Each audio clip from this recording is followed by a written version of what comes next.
Bangladesh transport সেক্টরের sleeper dependent bus operator হচ্ছে imperial express. আর সেই ইম্পিরিয়াল এক্সপ্রেসের বরে যুক্ত হয়ে গেল নতুন একটি স্লিপার বাস। এবার ব্রাজিলিয়ান মার্কোপোলো বাস কপি করে বাংলাদেশে তৈরি করা হলো মার্কোপোলো প্যারাডিসো 1800 ডিডি মডেলকে কপি করে ইন্ডিয়ান অশোক লেল্যান্ড 12 এমইভি মডেলের চ্যাসিসের উপর তৈরি করা হলো স্লিপার বাস। আর এই ব্র্যান্ড নিউ বাসটি চলাচল করবে ঢাকা থেকে কক্সবাজার। আজকের এই ভিডিওতে এই বাসের সম্পূর্ণ ফিচার্স এবং গুরুত্বপূর্ণ ইনফরমেশন এবং এই বাসটিতে টিকিট খরচ কেমন হবে এবং কোথা থেকে টিকিট কাটতে পারবেন সেই সম্পর্কে আলোচনা করব। তো কথা না বাড়িয়ে চলুন ভিডিওটি শুরু করা যাক। তো হ্যালো এভরিওয়ান, আসসালামু আলাইকুম। কি অবস্থা সবার? আশা করছি আপনারা সকলেই অনেক বেশি ভালো আছেন। প্রতিবারের মতো আপনাদের মাঝে আবারও হাজির হয়ে গেলাম নতুন একটি স্লিপার বাসের কমপ্লিট রিভিউ নিয়ে। বাংলাদেশ ট্রান্সপোর্ট সেক্টরে বর্তমান সময়ে মিড রেঞ্জে অবস্থান করছে ইম্পিরিয়াল এক্সপ্রেস এবং তারা তাদের এই অবস্থানকে তুলে ধরেছে স্লিপার বাস সার্ভিসের মধ্য দিয়ে। যতই দিন যাচ্ছে তত ইম্পিরিয়াল এক্সপ্রেসে পরে স্লিপার বাস নিয়মিত যুক্ত হতেই যাচ্ছে। তাদের পরে রয়েছে অশোক লেল্যান্ড 12 এমইভি মডেলের স্লিপার বাস, রয়েছে আনকাই মডেলের বাস, রয়েছে আইচার ব্র্যান্ডের স্লিপার বাস এবং তাদের বহরে লাক্সারিয়াস সেগমেন্টের মধ্যে রয়েছে হাইগারের স্লিপার বাস। তবে সেগুলোর সংখ্যা খুবই কম অশোক লেল্যান্ড স্লিপার বাসের তুলনায়। তো যাই হোক, সেদিকে আমরা না গাই, আমরা এই বাস নিয়ে আলোচনা করি।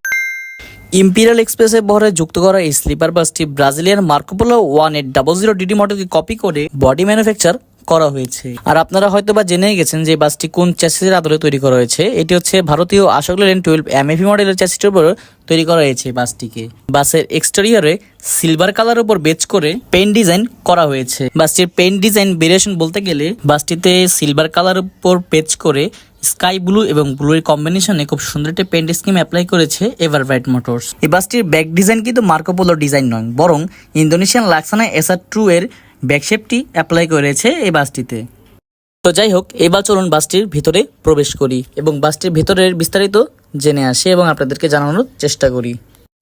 বাসটির ইন্টেরিয়রে প্রবেশ করার পর বাসটির ইন্টেরিয়রের ডিজাইন এবং লাইটিং যে কোনো যাত্রীকে ইমপ্রেস করে তুলবে, যা আমাদের দেশের ট্রান্সপোর্ট সেক্টরের প্রত্যেকটি স্লিপার বাস কোম্পানির মালিক করে থাকে।